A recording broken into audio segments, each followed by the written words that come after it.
this week's episode of Talking About Orks, we're going to be going over the Warboss and answer the question, do you want to put a Warboss in your army? In previous codex, the Warboss was pretty much an essential part of your list, being able to take artifacts and provide quite a bit of close combat hitting power. Until we can get artifacts back in the new codex, the Warboss, in my opinion, is not essential, but it does depend on the kind of army you build. So let's talk about, so basically the Warboss stats have not changed. He's hitting on 2s, strength 6, toughness 5. He's got 6 wounds now.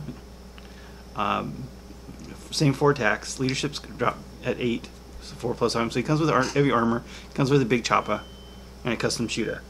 Those are the default weapons on him. So he's got 4 shots and the strength plus 2. So he's going to be actually strength 8 in combat, which isn't too bad. But of course, with the Power Claw, you can go up to strength 12, but you're going to be suffering that -1 to hit. But then you just get your War Banner knob nearby, so you're still hitting on 2s with your Power Claw. So that's a good way to get around that. So there are three primary things the Warboss can do. First of all, he's leadership 8, which is a step up from everything else. So with mob rule, he will be able to give his leadership 8 to nearby units if they're below 8 models, which isn't bad, not bad at all. I mean, leadership 8 is the same as Space Marines, so the fact that he can share his leadership in a bubble is useful. Of course, he's got Irigo, so he can reroll failed charges. He's got 2 important abilities, and no matter which version you have, which is the Warboss on foot, Warboss in Mega Armor, or Warboss in Heavy Armor, basically, Warboss in Mega Armor, or Warboss on Bike, they have the same 2 abilities. Wah! Friendly Orc infantry units within 6 inches of this model at the start of the charge phase can charge even if they advance this turn. So you can run and charge every turn with every infantry unit within 6 inches of a Warboss. If you're running infantry lists, this is an amazing ability, pure and simple. If you're not running an infantry list, you're obviously not going to use this. But this is the core of a strong horde list, is your Warbosses for that ability. And he also has another great ability. I've already talked about the morale with the mob rule. Mob rule isn't always perfect, and you can actually get isolated units down that lose 20 models in a turn. Breaking Eds, if a clan unit fails morale test within 3 inches, it fails too. Within 3 inches of friendly clan Warboss, they can restore order with a brutal display of violence. If they do, the unit suffers D3 mortal wounds, but the morale test is then considered to have been passed. So this is after they fail. You don't have to choose to do this before you roll the morale test. This is after they fail. That is great. Most of the time when you're going to be using this, it doesn't matter because you're going to be losing, say, like 23 models out of a 30-man unit. So there's no chance of them passing. But if there's a chance of them passing, you can roll first, and if they pass, great. If not, then you can use the Breaking Heads ability. The fact that it's after they fail the test and not instead of, like the 2 command point one, to automatically pass is great.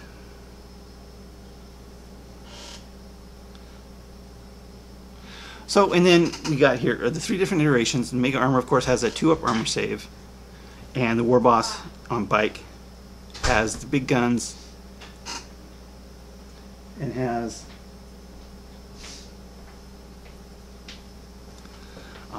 the extra wound for being on a bike and the extra toughness. So he's toughness 6 with 7 wounds on a war bike. But to be honest, if you're going to run a biker boss, in my opinion, there's no reason to. You just run Zadsnark instead. He's basically the same points and way, way better. So I would get, if you're planning on running a biker boss, which is not a bad idea because that way he can keep up with the infantry that runs. So say if the infantry runs 6, the war boss only runs 1, it's going to be tough. But if you put him on a war bike, so you don't have to worry about that. But if you're going to do that, I'd say get Zadsnark instead. He's way better at doing the same thing for the same points. There's not a whole lot of options with them. You can give them shooty weapons and choppy weapons, so you can upgrade their big choppas to power claws. You can give them combi weapons. Shooty weapons, yeah, combi scorches.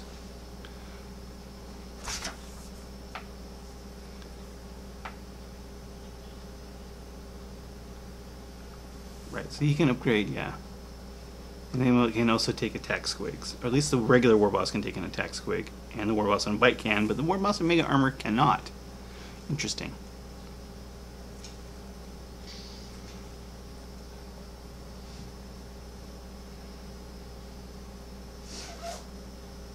Huh.